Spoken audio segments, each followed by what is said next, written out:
Hello students, कैसे हैं आप सब। स्वागत है आपका मेरे YouTube channel NCERT maths class पे।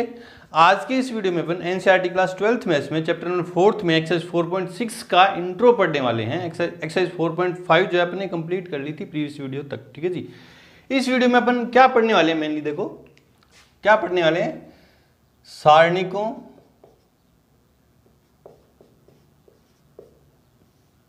व आव्यूहों के अनुप्रयोग मतलब एप्लीकेशन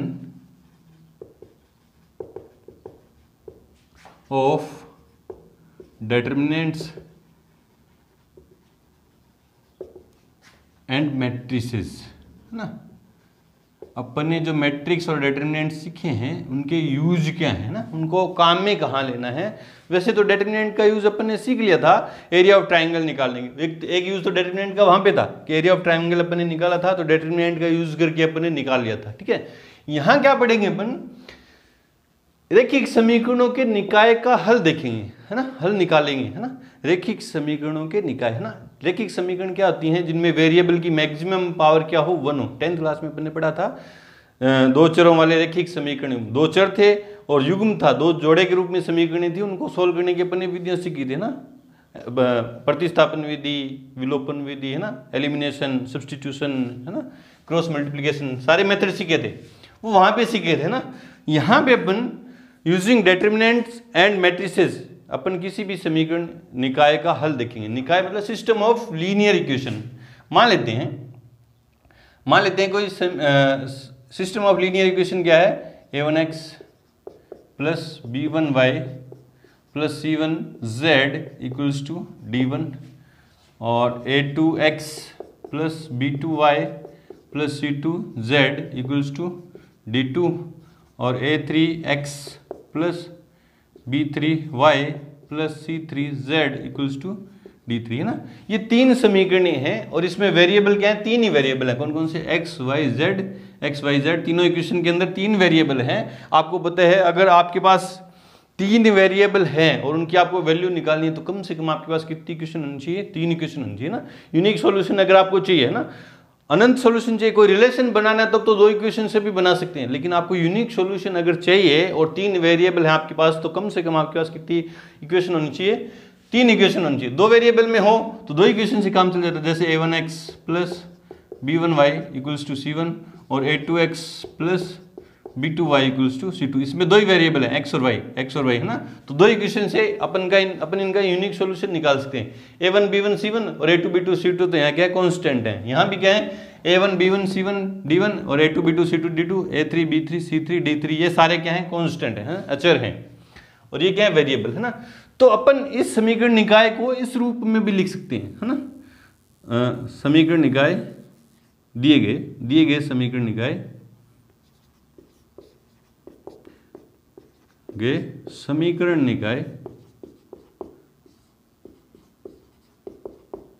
निकाय को ax इक्वल्स टू क्या लिखते हैं, b के रूप में लिखा जा सकता है, जहां a क्या होगा, ये जो सारे कांस्टेंट हैं, अचर संख्या हैं, उनसे बनी मैट्रिक्स। देखो क्या होगी, a1 b1 c1 a2 b2 c2 और a3 b3 c3, b क्या हो, x क्या होगा, देखो x क्या होगा, जो चर हैं उनसे बनी मैट्रिक्स x y z, और b क्या है, जो इक्वल्स टू में कांस्टेंट हैं, उनसे बनी मैट्रिक्स। तो क्या है, d1 d2 d3। बोले सर इस समीकरण निकाय को, सिस्टम ऑफ इक्वेशन को अपन इस फॉर्म में कैसे लिख सकते हैं। देखो इस यहाँ पे वैल्यू पुट करूँ मैं, एक ही जगह में क्या लिखूंगा, a1 b1 c1 a2 b2 c2 और a3 b3 c3 इंटू में x क्या है, ये मैट्रिक्स वेरिएबल की x y z equals to क्या है, b और बी क्या है, ये जो अचर संख्या है दाईं तरफ उनसे बनी मैट्रिक्स। तो क्या है D1 D2 और D3। आप इन मैट्रिक्स को मल्टीप्लिकेट करो ना, इनका गुणन करो, मल्टीप्लिकेशन करो इनका, तो क्या आएगी, फर्स्ट रो फर्स्ट कॉलम। ये क्या है, ये किस ऑर्डर की मैट्रिक्स, बोले सर इनका मल्टीप्लिकेशन पॉसिबल है क्या, देखो ये किस ऑर्डर की है, 3 × 3 की, और ये किस ऑर्डर की है, 3 × 1 की। पहली मैट्रिक्स के रो कॉलम और दूसरी के रो सेम है, ठीक है, तो मैट्रिक्स मल्टीप्लिकेशन पॉसिबल है। तो जो इनका जो आंसर आएगा वो किस ऑर्डर का आएगा, 3 × 1 का। देख लो ये 3 × 1 की मैट्रिक्स है, इन दोनों का मल्टीप्लाई, ये मैट्रिक्स आ रही है तो 3 × 1 की आएगी ना, वही है। हाँ, तो मल्टीप्लिकेशन पॉसिबल है। आपके दिमाग से ये तो निकल गया कि हाँ अपन इनको इस फॉर्म में लिख सकते हैं। क्या इनको इस फॉर्म में लिखने से हमें वापस से ये सिस्टम ऑफ इक्वेशन आएगा क्या हमारे पास, तो देखो मल्टीप्लिकेट करेंगे अपन इनको, तो A1x + B1y + C1 = D1, ये आ गया। फिर सेकंड रो को करूंगा तो A2x + B2y + C2, है ना, सेकंड रो, इसको इससे मल्टीप्लाई करूंगा = D2, ये आ जाएगा। और इसी तरह इसको इससे मल्टीप्लाई करूंगा तो ये आ जाएगा। तो अपन इसको सिस्टम ऑफ इक्वेशन को इस फॉर्म में लिख सकते हैं, और इस फॉर्म में लिखने के बाद लिख सकते हैं ना, ये मैं यहाँ से हटा रहा हूँ, मैंने आपको बताया कि इसको इस फॉर्म में लिख सकते हैं। इस फॉर्म में लिखने के बाद अपन क्या करेंगे देखो, इस फॉर्म में लिखने के बाद मैट्रिक्स का यूज करके अपन इनके वेरिएबल, है ना, सिस्टम ऑफ इक्वेशन का सॉल्यूशन कैसे निकालेंगे। तो देखो इस क्या करूँगा मैं, चूंकि देखो क्या है, AX = क्या है, B, प्री मल्टीप्लाई करूँगा मैं A इनवर्स से, प्री, है ना, pre multiply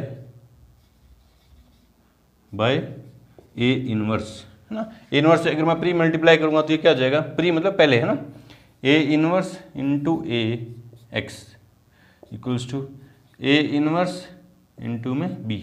A × A inverse क्या होगा, I × X = क्या आया, A inverse B X। Multiplication, matrix multiplication में I का क्या रोल होता है, जो नंबर सिस्टम है 1 का, तो मल्टीप्लाई में चाहे I लिखो चाहे मत लिखो, तो क्या आया, X = क्या आया, A इनवर्स B, है ना। तो देखो X भी एक मैट्रिक्स है, देख लो वेरिएबल की मैट्रिक्स है, और इन दोनों मैट्रिक्स को मैं मल्टीप्लाई करूंगा तो वहां भी क्या आएगी, एक मैट्रिक्स आएगी। फिर मैं क्या करूंगा, संगत कोरस्पॉन्डिंग एलिमेंट की मैं तुलना करूंगा ना, तो क्या आ जाएगा, X का मान आ जाएगा और Y का मान आ जाएगा और Z का मान आ जाएगा, इस तरह से आ जाएगा। चलो जी, है ना, इस तरह से अपन सोल्व करेंगे। लेकिन ये जो सॉल्यूशन है X का, वो किस पे डिपेंड कर गया, देखो B मैट्रिक्स तो है मेरे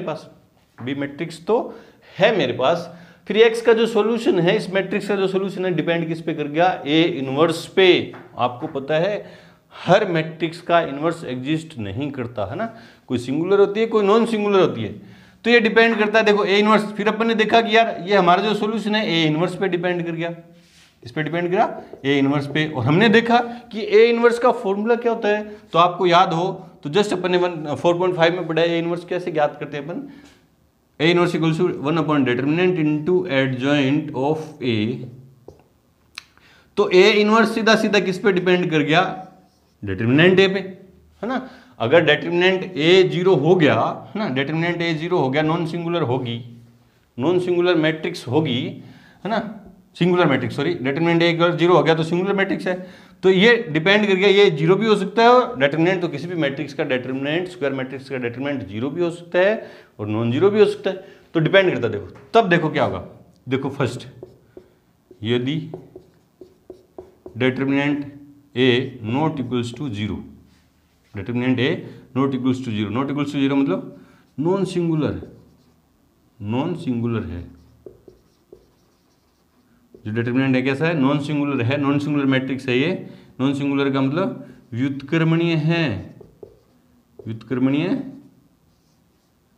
ना। अगर डिटरमिनेंट A ≠ 0 है तो नॉन सिंगुलर है, मतलब व्युत्क्रमणीय है, अर्थात A इनवर्स एग्जिस्ट करता है। भी A इनवर्स किस पे डिपेंड करता है, डिटरमिनेंट A पे। अगर ये नॉन जीरो आ गया, ≠ 0 है, तो नॉन सिंगुलर मैट्रिक्स है, व्युत्क्रमणीय है। अगर व्युत्क्रमणीय है तो A इनवर्स एग्जिस्ट करता है। ये कंडीशन आपको याद रखनी है, सारी चीजें आपको दिमाग के अंदर सेट रखनी है ना। कैसे करेंगे, क्वेश्चन में ये अप्लाई करेंगे तो आपके दिमाग में सारी चीजें क्लियर हो जाएगी। चलो जी, A इनवर्स एग्जिस्ट करता है, इसलिए सिस्टम ऑफ इक्वेशन कंसिस्टेंट मतलब संगत है, एंड हैव यूनिक सॉल्यूशन।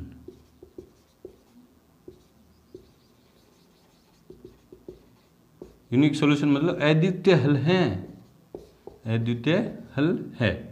ठीक है, देखो इस तरह से अपन किसी भी सिस्टम ऑफ इक्वेशन को अपन इस फॉर्म में लिखेंगे, फिर मैट्रिक्स आ जाएंगे मेरे पास। फिर जो ये मैट्रिक्स का जो सॉल्यूशन आपने देखा होता क्या है, ये नहीं बीच में तो करके नहीं दिखाना बाहर क्वेश्चन में ना, करेंगे तब अप्लाई हो जाएगा। आपने देखा कि सॉल्यूशन क्या होता है, x इक्वल्स क्या होता है, a इनवर्स b। तो सीधा सीधा किस पे डिपेंड कर गया, ये a इनवर्स पे। और a इनवर्स का फॉर्मूला आपके दिमाग में है, क्या होता है 1/डिटरमिनेंट इनटू एडजॉइंट ऑफ a।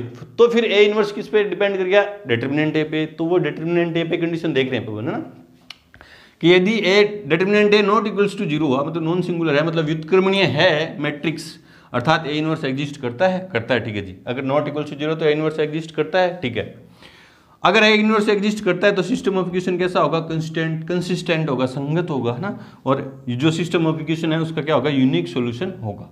चलो जी, दूसरी कंडीशन देखो, यदि determinant of a equals to आ गया 0, है ना, 0, तो अपन सीधा सीधा कैसा आ गया, ये सिंगुलर मैट्रिक्स आ गई। कैसी आ गई, सिंगुलर। और कैसी है, अव्युत्क्रमणीय,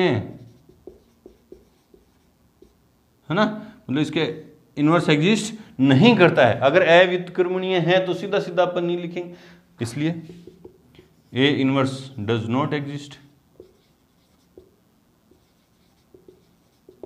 ठीक है, अगर a इनवर्स एग्जिस्ट नहीं करता तो अपन सीधा सीधा नहीं बोलेंगे कि कोई सॉल्यूशन नहीं है, असंगत है, इनकंसिस्टेंट है ना।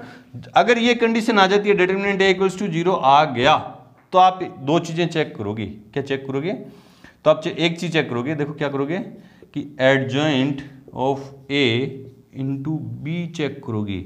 अगर ये नॉट इक्वल्स टू 0 आया, ये देखो वापिस से, अगर determinant a not equals to 0 आया तब तो ये बात हो जाएगी।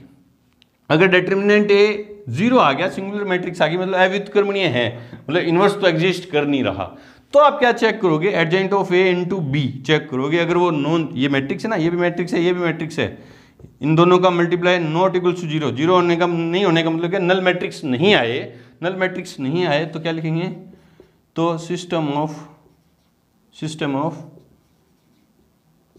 Equation inconsistent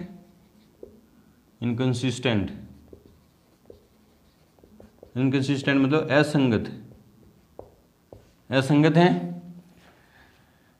and have no solution.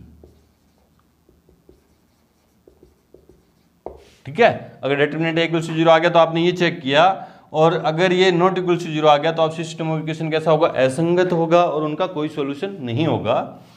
यदि if adjoint of a into B equals to 0 आ गया, है ना, इक्वल्स टू 0 आ गया, तो ये क्या होगा, कंसिस्टेंट भी हो सकता है। सिस्टम ऑफ इक्वेशन कैसा हो सकता है, कंसिस्टेंट भी हो सकता है और इनकंसिस्टेंट भी हो सकता है, मतलब संगत भी हो सकता है और असंगत भी होगा। अगर संगत हुआ तो अनंत हल होंगे। कैसे हल होंगे, अनंत हल होंगे। आगे ये चेक ही नहीं करना, ये अपने सिलेबस में नहीं है ना, ये अपने सिलेबस में नहीं है। और अगर इनकंसिस्टेंट है तो नो सॉल्यूशन, कोई हल नहीं। बोले सर अगर ये 0 आ गया तो कैसे पता करेंगे, ये अपने सिलेबस में नहीं है। अपने सिलेबस में सिर्फ इतना ही है, डिटरमिनेंट अगर a नॉट इक्वल्स टू 0 आ गया तो कैसी हुई, नॉन सिंगुलर मैट्रिक्स, व्युत्क्रमणीय है, और उसका यूनिक सॉल्यूशन होगा, वो अपन फाइंड कर देंगे इस फॉर्मूले में अप्लाई करके। ठीक है, अगर डिटरमिनेंट a 0 आ जाता है तो अपन ये चेक करेंगे, adjoint of a into B. अगर ये नॉट इक्वल्स टू 0 आ गया तो सिस्टम ऑफ इक्वेशन कैसे होंगी, असंगत होंगी और हैव नो सॉल्यूशन, कोई हल उसका नहीं होगा। अगर ये 0 आ गया तो अपन को सिर्फ इतना ही बताना है कि संगत, ये क्या बताएंगे अपन, क्या तो ये संगत है, और संगत है तो कैसे होंगी, अनंत हल होंगे, और असंगत है तो क्या होंगे, अनंत कोई हल नहीं होगा। आपको पता है संगत है असंगत क्या होती है, संगत मतलब कंसिस्टेंट। बोले सर ये संगत है असंगत क्या होती है, मतलब हल हो, हल क्या हो, हल हो। अब हल हो कैसे हल हो सकते हैं, यूनिक सॉल्यूशन भी हो सकता है और अनंत भी अनंत हल भी हो सकते हैं। 10th क्लास में अपने सीखा ना, किसी भी दो चरों वाले रैखिक समीकरण के या तो कोई हल नहीं, या अनंत हल, या अद्वितीय हल। अगर अनंत हल हो या अद्वितीय हल हो, मतलब कोई ना कोई हल हो, तो क्या बोलते हैं, ये कैसे हो सकते हैं, अनंत भी हो सकते हैं और अद्वितीय भी हो सकते हैं। तो होगी संगत। और असंगत क्या होती हैं, इनकंसिस्टेंट क्या होती हैं, हल नहीं हो, हल नहीं हो, है ना, एक दूसरे कोई हल नहीं हो तो क्या होती है, असंगत, ये बताना है ना। इस तरह से अपन करेंगे। चलो जी करते हैं एक दो एग्जांपल। उससे पहले वीडियो को रोकें और ये अच्छे से नोट कर लें आप। अब करेंगे एग्जांपल नंबर 27। देखो क्या है कि निम्न समीकरण निकाय को हल कीजिए। और समीकरण, दो समीकरण दे रखी है दो चरों में ना, दो चरों में दो चर हैं तो दो ही समीकरण होनी चाहिए, और आपके पास दो समीकरण हैं। चलो जी इस एग्जाम्पल को अपन करेंगे तो आपकी सारी चीजें क्लियर हो जाएंगी। देखो आपको कैसे कैसे करेंगे, देखो स्टेप बाय स्टेप करते हैं। देखो समीकरण निकाय दिया होगा, दिया है साहब, दिया है। अपन इसको किस फॉर्म में लिखेंगे, ax plus X equals to B की फॉर्म में लिखेंगे। तो लिखते हैं, देखो स्टेप फर्स्ट है ना, ये स्टेप फर्स्ट है।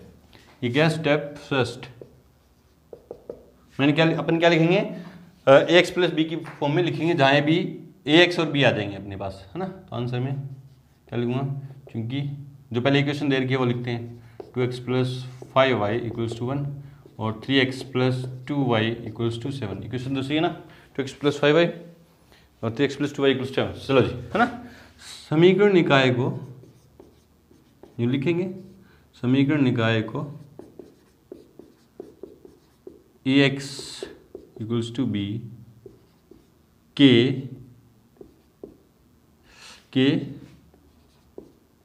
रूप में लिखने पर तो क्या होगा, देखो क्या होगा, ये कौन सी मैट्रिक्स आएगी, ए कौन सी मैट्रिक्स होती है, जो कांस्टेंट की मैट्रिक्स होती है, 2 5 3 2। एक्स कौन सी होती है, वेरिएबल की मैट्रिक्स, वेरिएबल कौन सी है इसमें, एक्स और वाई इक्वल्स टू बी कौन सी होती है, ये जो मैट्रिक्स है इक्वल्स टू में जो कांस्टेंट दे रखे हैं वो लिख दिया, जहाँ ए इक्वल्स टू क्या है 2 5 3 2 कोमा एक्स क्या है एक्स और वाई कोमा बी क्या है 1 और 7। चलो जी अपन ने एक्स प्लस बी की फॉर्म में लिख दिया। उससे मेरे पास क्या आ गया, ए आ गया, एक्स आ गया और बी आ गया, तीनों आ गए। चलो स्टेप सेकंड क्या कहता है, स्टेप सेकंड क्या कहते हैं, हमें फॉर्मूला याद है कि किसी भी सिस्टम ऑफ इक्वेशन को सॉल्व करने का फॉर्मूला क्या है, A inverse X equals to क्या होता है, ए इनवर्स बी। मुझे एक्स सॉल्यूशन ज्ञात करने के लिए मेरे पास ये फॉर्मूला है, इस फॉर्मूले से सॉल्यूशन आएगा। और उसके लिए मेरे को क्या चाहिए, ए इनवर्स। और ए इनवर्स किस पे डिपेंड करता है, डिटरमिनेंट पे। तो स्टेप सेकंड में अपन क्या निकालेंगे, डिटरमिनेंट। स्टेप सेकंड में क्या निकालेंगे, डिटरमिनेंट ऑफ ए फाइंड करेंगे।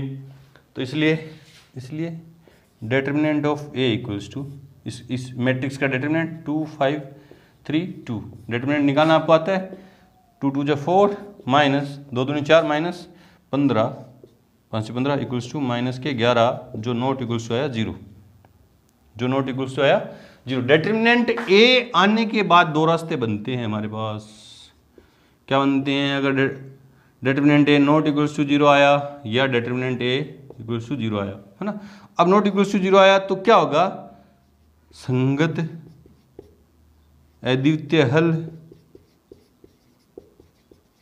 और उसके बाद ये फॉर्मूला लगेगा, ये बातें बताएंगे अपन। और उसके बाद क्या लगेगा, एक्स इक्वल्स टू क्या आएगा, ए इनवर्स बी, है ना। उसके बाद क्या होगा, अपनी बातें लिखेंगे, फिर ए इनवर्स निकालेंगे और उसके बाद ये फॉर्मूला अप्लाई कर देंगे कि एक्स इक्वल्स टू क्या हो जाएगा, ए इनवर्स बी। ये बातें लिखूंगा ना, स्टेप सेकंड के बाद ये बातें लिखूंगा थर्ड स्टेप में। और फोर्थ स्टेप में मैं क्या करूँगा, ये ए इनवर्स स्टेप फोर्थ में ए इनवर्स आ जाएगा और फिफ्थ में आंसर आ जाएगा, ठीक है। अगर ये 0 आ जाता है, अगर ये 0 आ जाता है तब आगे दो रास्ते हैं, क्या है, तब मैं क्या निकालूंगा, adjoint of A into B निकालूंगा। ये 0 आ गया तो अलग है, ये 0 नहीं आया इक्वल्स टू 0 आ गया तो अलग रास्ता है, और नॉट इक्वल्स टू 0 आया तो अलग। इसमें तो संगत भी हो सकती हैं या असंगत, या आप सारी बातें याद कर लोगे ना। और इसमें सीधा क्या होगा, असंगत, और कोई हल नहीं। ठीक है, तो चलो जी, अपने डिटरमिनेंट ए निकाल लिया। ठीक है, वो क्या है मेरे पास, नॉट इक्वल्स टू जीरो आया। नॉट इक्वल्स टू जीरो आया तो अपन इस रास्ते पे नहीं जाएंगे। Determinant A not equals to zero आया तो ये रास्ता तो खत्म हो गया, इधर चलेंगे अब, है ना। तो अपन बताएंगे कि संगत है, अद्वितीय हल है ना। क्या लिखेंगे, इसलिए ए इनवर्स का अस्तित्व है और समीकरण निकाय संगत है, वह इसका अद्वितीय हल है। ठीक है, मैंने बता दिया कि समीकरण निकाय संगत है, ए इनवर्स एग्जिस्ट करता है और उसका अद्वितीय हल। फिर अब मुझे क्या चाहिए, ए इनवर्स चाहिए। ए इनवर्स का फॉर्मूला है हमारे पास, क्योंकि ए इनवर्स क्या होता है, 1 upon determinant A into adjoint of A. तो डिटरमिनेंट ए तो है मेरे पास, ये रहा। एडजॉइंट ऑफ ए चाहिए, इसलिए एडजॉइंट ऑफ ए, या ये स्टेप ऊपर कर दो आप ना, ये स्टेप कहाँ कर दो, इसके ऊपर निकालो एडजॉइंट ऑफ ए, क्योंकि adjoint of A equals to क्या होगा, ऑर्डर 2 की मैट्रिक्स का एडजॉइंट अपन कैसे निकालते हैं, इन दोनों को इंटरचेंज, क्या होगा 2 2, है ना। शॉर्ट ट्रिक से निकाल देंगे इन दोनों को इंटरचेंज, इन दोनों के साइन चेंज, -3 -5, है ना। एडजॉइंट ऑफ ए निकाल दिया, इसलिए A inverse equals to 1 upon determinant A into adjoint of A. Value put कर दो, A inverse equals to determinant A की वैल्यू कितनी है, -11, -1 upon 11 into adjoint of A कितना है 2, -5 -3 और 2। ए इनवर्स आ गया, ए इनवर्स आ गया। अब वो सीधा फॉर्मूला, ए इनवर्स आने के बाद सीधा क्या लगाएंगे, फॉर्मूला लगाएंगे ना। सिर्फ स्टेप 5 में, स्टेप 4 हो गया अपना, क्या हो गया, ए इनवर्स निकाल दिया अपने, क्योंकि स्टेप 5 लास्ट स्टेप क्या है, ए एक्स इक्वल्स क्या है, A inverse into B. Value put कर दो, एक्स की जगह क्या वैल्यू पुट करेंगे, एक्स वाई। ए इनवर्स की जगह क्या वैल्यू पुट करेंगे, -1 अपॉन 11 इंटू 2 -5 -3 2 इंटू बी क्या है, ये मैट्रिक्स 1 और 7। मैट्रिक्स मल्टीप्लाई कर दो, ये तो क्या है, कांस्टेंट है, अंदर मल्टीप्लाई बाद में कर देंगे। तो -1 अपॉन 11 तो पड़ा है, स्केलर है ये तो। फर्स्ट रो फर्स्ट कॉलम, है ना। ये देखो 2 इंटू 2 की है और ये 2 इंटू 1 की है ना। तो मैट्रिक्स मल्टीप्लाई पॉसिबल है। फर्स्ट रो तो देखो क्या है, 2 -7 5 35, है ना। 2 एकम 2 -35। फिर सेकंड रो फर्स्ट कॉलम, -3 +14, तो इक्वल्स कितना आया, इधर क्या चल रहा है, एक्स वाई, इधर क्या है एक्स वाई इक्वल्स टू, हाँ ये कितना है, -33, है ना। -33 और -1 अपॉन 11 से तो करेंगे तो 3, है ना। देखो यूँ आया, -1 अपॉन 11 इंटू -33, तो माइनस इंटू माइनस क्या हो गया, +11 33, है ना। ये जो -1 अपॉन 11 सभी से मल्टीप्लाई होगा, ठीक है। ये बचा 11 और -1 अपन करेंगे तो -1। तो ये दो मैट्रिक्स इक्वल है, ये दो मैट्रिक्स क्या हैं, इक्वल हैं। दो मैट्रिक्स इक्वल कब होती हैं, जब उनके कोरस्पॉन्डिंग एलिमेंट इक्वल होते हैं। इसलिए x इक्वल्स टू कितना आया 3 और y इक्वल्स टू कितना आया -1। ये क्या है, इनका सॉल्यूशन है, यूनिक सॉल्यूशन है। बोले सर चेक कैसे करें, हमारा आंसर सही है या गलत। ये जो वैल्यू आई इस इक्वेशन के अंदर पुट करके देखो, अगर सही है तो सही है ना। दोनों में x की जगह 3 रखूंगा तो 3 दूनी 6 -5 1 आया। x की जगह 3 रखूंगा 3 3 9 -2 तो 7, बिल्कुल सही। ये जो आपका आंसर है बिल्कुल सही है। इस तरह से करेंगे स्टेप बाय स्टेप काम, है ना। बढ़ते हैं एग्जाम्पल नंबर 28 की तरफ। उससे पहले वीडियो को रोकें और नोट करें। एग्जाम्पल नंबर 28 देखो क्या है कि निम्न समीकरण निकाय को आव्यूह विधि से हल कीजिए ना। मैट्रिक्स जो मेथड है उससे अपन को क्या करना है, सोल्व करना है। मैट्रिक्स मेथड मतलब मैट्रिक्स में चेंज करिए, जो अपन सीख रहे हैं ये करेंगे। कितनी इक्वेशन है, 3 इक्वेशन है। देखो 1 2 3 इक्वेशन और 3 ही वेरिएबल है, एक्स वाई जेड, है ना। एक्स वाई जेड 3 वेरिएबल के अंदर है, तो अपन को सोल्यूशन करना है ना। तो वही तरीका, वही आंसर में एक बार तो जो इक्वेशन है वो गिवन है वो लिख देंगे, है ना। दोबारा यहाँ मैं नहीं लिखूंगा क्योंकि बोर्ड पे जगह चाहिए मेरे को, ये ऑर्डर 3 की मैट्रिक्स बनेंगे ना। तो आप पहले क्या करोगे, आंसर में क्या करोगे, क्योंकि जो गिवन इक्वेशन है वो ऐसी कैसी लिख दोगे ना। स्टेप फर्स्ट में क्या करेंगे, स्टेप फर्स्ट तरीका भाई, स्टेप फर्स्ट में इक्वेशन को इस फॉर्म में लिखेंगे, है ना। तो क्या लिखेंगे, system of equation can be written as, किस फॉर्म में, मैट्रिक्स फॉर्म में लिखेंगे, ax इक्वल्स टू बी, है ना। तो लिखूंगा तो क्या होगा, देखो ये क्या हो जाएगा, 3 -2, ए कौन सी मैट्रिक्स होती है, कोफिशिएंट की मैट्रिक्स, है ना। -2 3 2 1 -1 और 4 -3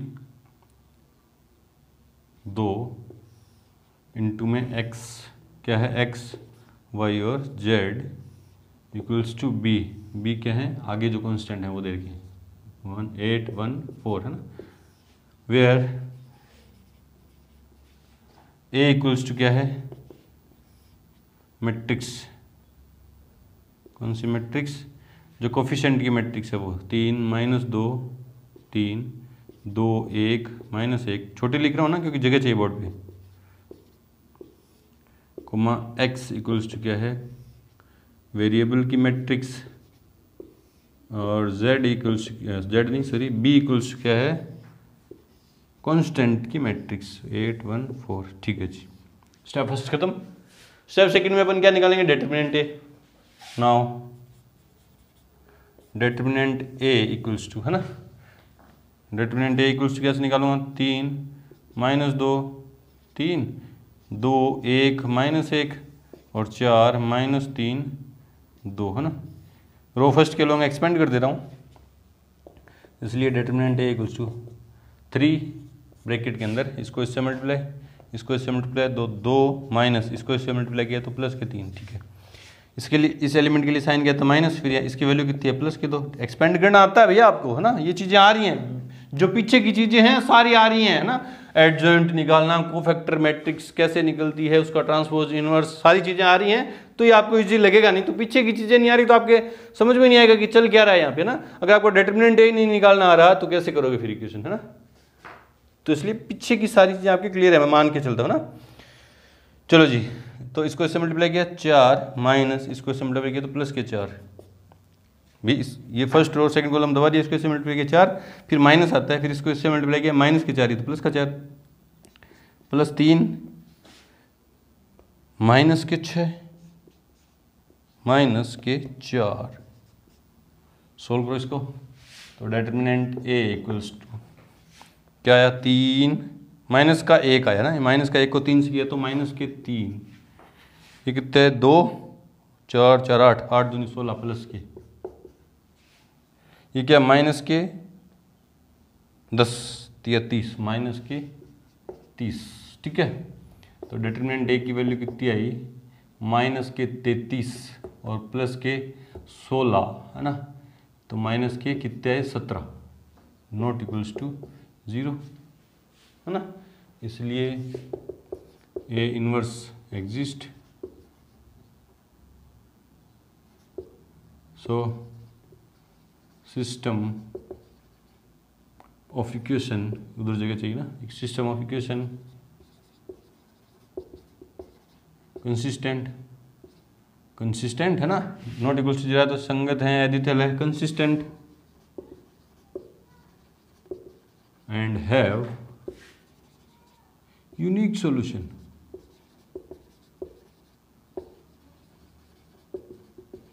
ठीक है, चलो जी, ए इनवर्स चाहिए मुझे। अब ए इनवर्स चाहिए, उसके लिए क्या चाहिए, एडजॉइंट ऑफ ए चाहिए। और एडजॉइंट ऑफ ए क्या होता है, कोफैक्टर मैट्रिक्स का ट्रांसपोज। तो पहले सबके क्या निकालते हैं अपन, cofactor.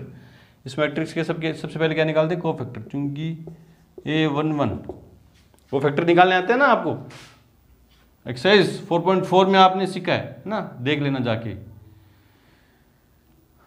First row first column को दबा दूं, इसके लिए प्लस आता है, इसको इससे मल्टीप्लाई किया तो 2 माइनस के 4, 2 माइनस के 3, 2 माइनस 3 तो माइनस का 1, A12।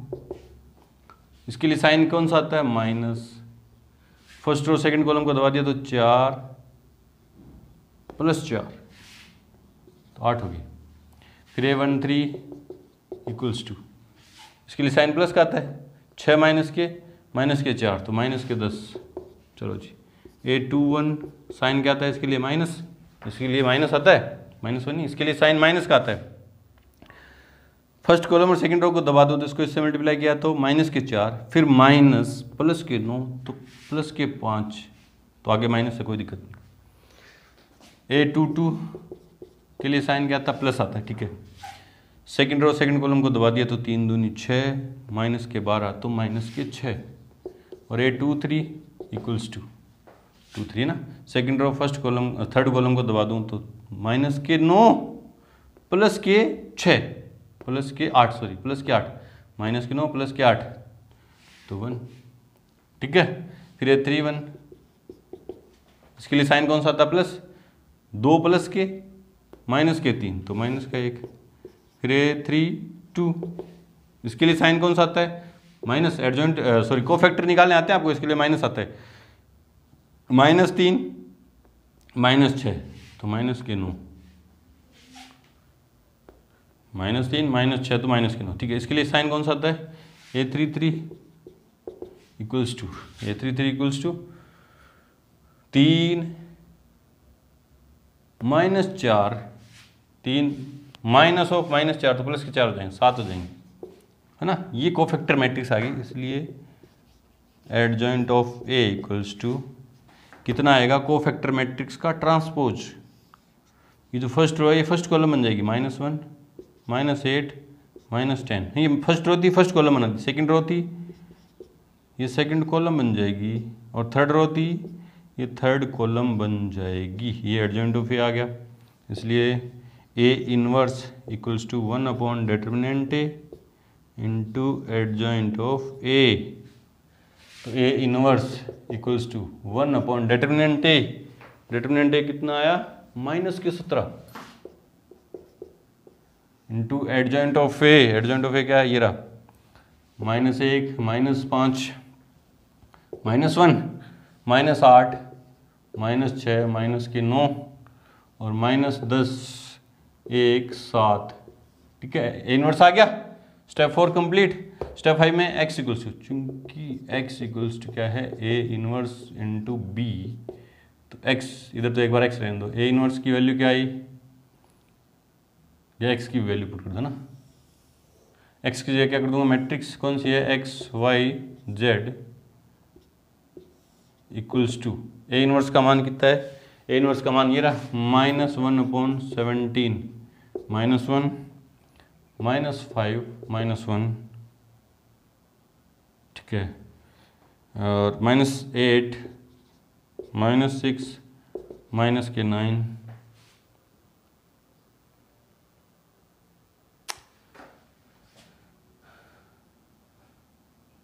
ठीक है, और -10 1 और 7 इंटू बी कौन सी है, मैट्रिक्स B मैट्रिक्स ये रही, वैल्यू पुट कर दो, 8 1 4, चलो जी इनको मल्टीप्लाई कर दो, -1/17 तो पड़ा है। फर्स्ट रो फर्स्ट कॉलम -8 -5 और -4, सेकंड रो फर्स्ट कॉलम -64 -6 और -36 -80 +1 और +28 = फिर क्या आएगा, x y z = है ना। ये कितना है, -9 7 8 17 तो कितना है 1, देखो -17 हो गई, 13 4 17 बट्टा में 17 और माइनस का तो 1 हो गया, ठीक है। 70 और 106, 17 का 102, गड़बड़ हो गई कहीं ना कहीं। गड़बड़ कहाँ हुई, गड़बड़ कहाँ हुई, कोफैक्टर मैट्रिक्स में ही हो सकती है कोई ना कोई। देखो इसमें देखेंगे तो ठीक है ना, 2 - 3, ठीक है, ये भी ठीक है, ये भी ठीक है,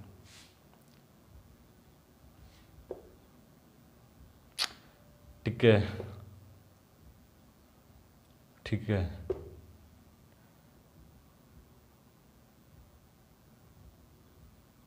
नौ माइनस के प्लस के 8, तो माइनस का 1 और एक माइनस आ गया था, ठीक है, 3 1 है ना। प्लस का साइन आता है इसके लिए, माइनस के 2 माइनस के 3 प्लस के 2 माइनस के 3, ठीक है, ये 3 2, इसके लिए माइनस आता है पहले तो, ठीक है, फिर माइनस के 3 माइनस के 6 माइनस के 9 हो गए, तो प्लस का 9 हो गया, ये क्या हो गया, प्लस का 9 हो गया, ये क्या हो गया, प्लस का 9 हो गया, ठीक है, प्लस का 9 हो गया, तो प्लस के 36 है ना, 70 में से 36 गए तो 34, माइनस के 34 में तो 2, ठीक है, और हाँ थर्ड रो, माइनस के 80 29, 80 में से 29 गए तो 11 में 10 में से 9 गया 1, 7 में से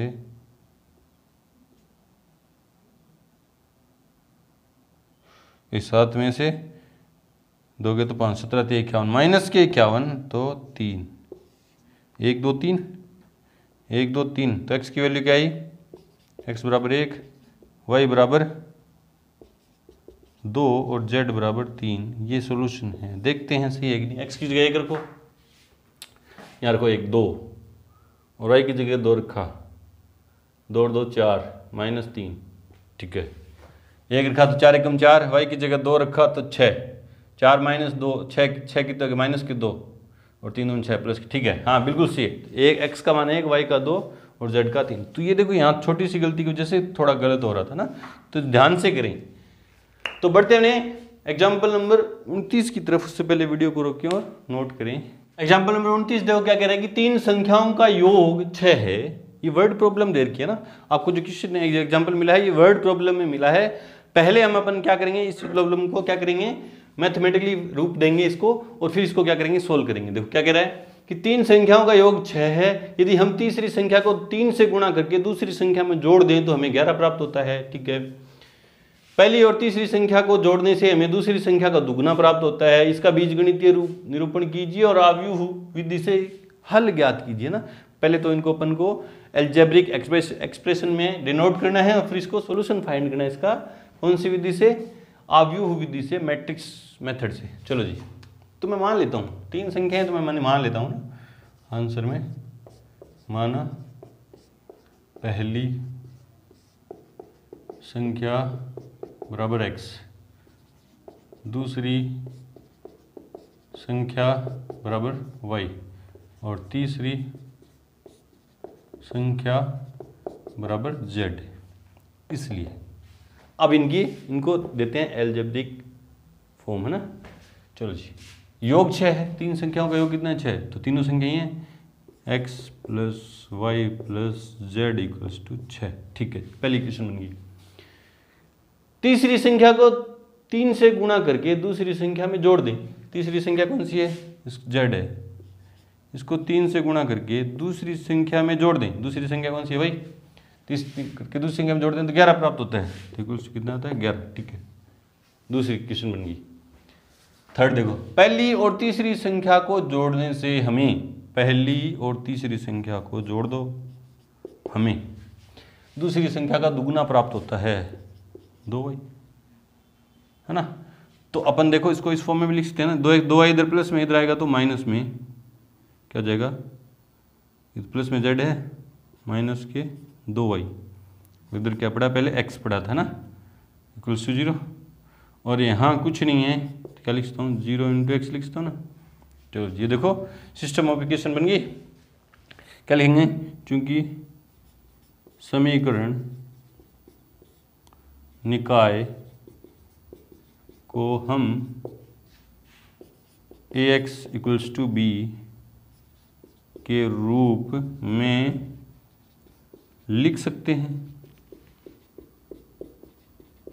जहां a बराबर, सीधा भी लिख सकते हैं ना, जहां a बराबर क्या है, कोफिशिएंट की मैट्रिक्स 1 1 1 0 1 3 और 1 -2 1 गुणांकों की मैट्रिक्स है ना, कोफिशिएंट 1 1 1 0 1 3, ठीक है, 1 -2 1, ठीक है। x क्या होता है, वेरिएबल की मैट्रिक्स, और b क्या होता है, कांस्टेंट की मैट्रिक्स। 6 11 0। चलो जी, अब पहले क्या निकालेंगे, फर्स्ट स्टेप के अंदर तो लिख दी, इस फॉर्म में लिख दिया। सेकंड स्टेप में डिटरमिनेंट a, क्योंकि डिटरमिनेंट a इक्वल्स टू 1 1 1, इस मैट्रिक्स का डिटरमिनेंट निकालूंगा ना, 0 1 3 और 1 -2 1 1 -2 1।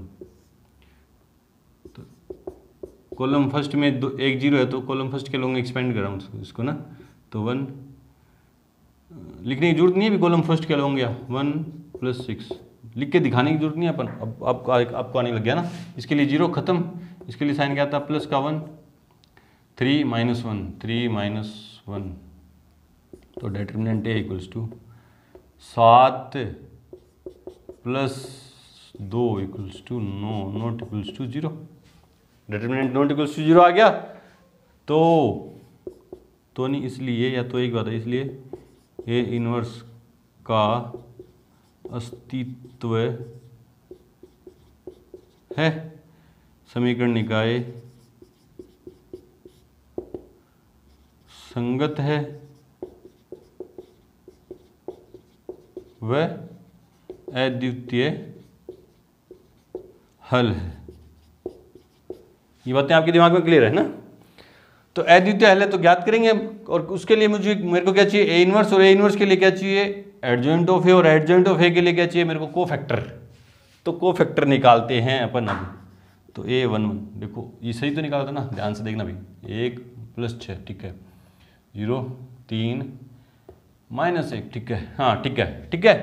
तो a1 1 इसका कोफैक्टर इक्वल्स, इसके लिए साइन क्या आता है, प्लस आता है, 1 फिर माइनस आता है, फिर प्लस -6 तो प्लस 6 हो जाएंगे, तो 1 + 6 तो 7, a1 2 इसके लिए क्या आता है, -0 -3 आएगा तो प्लस का 3, फिर a1 3 प्लस आता है, इसके लिए a1 3 के लिए प्लस आता है, 0 -1, a2 1 इसके लिए माइनस आता है, इसके लिए माइनस आता है ना। फर्स्ट कॉलम सेकंड रो को दबा दूं तो 1 फिर -2 प्लस 2 हो जाएंगे, 1 + 2 कितने हो जाएंगे, 3 प्लस के 3, और आगे माइनस लगाओ, ठीक है।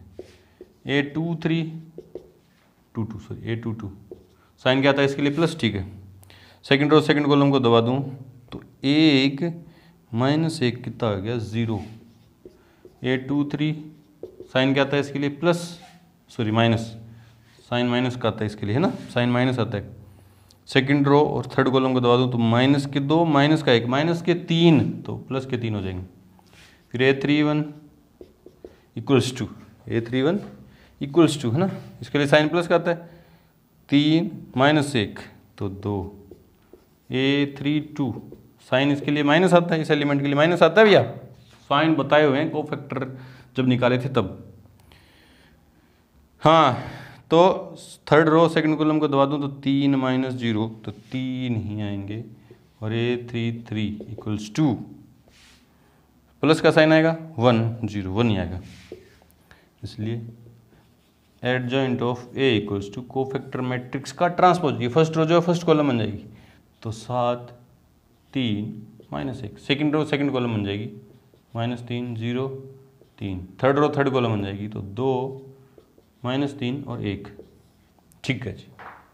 इसलिए ए इनवर्स इक्वल्स क्या होता है, 1 determinant A into adjoint of A, है ना।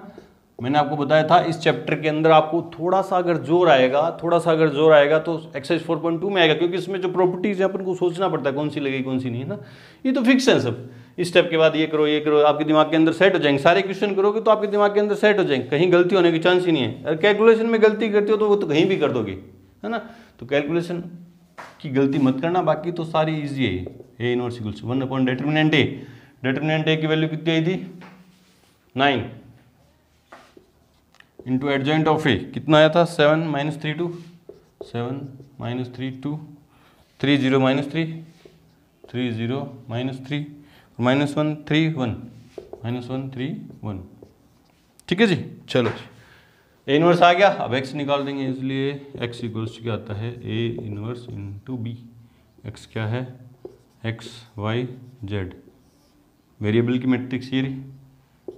ए इनवर्स की वैल्यू कितनी ये रही, 1/9 इंटू 7 -3 2 3 3 0 -3 है, ये ध्यान से ना, 3 0 -3 और -1 3 1 इंटू बी। बी कौन सी मैट्रिक्स है, 6 11 0 6 11 0।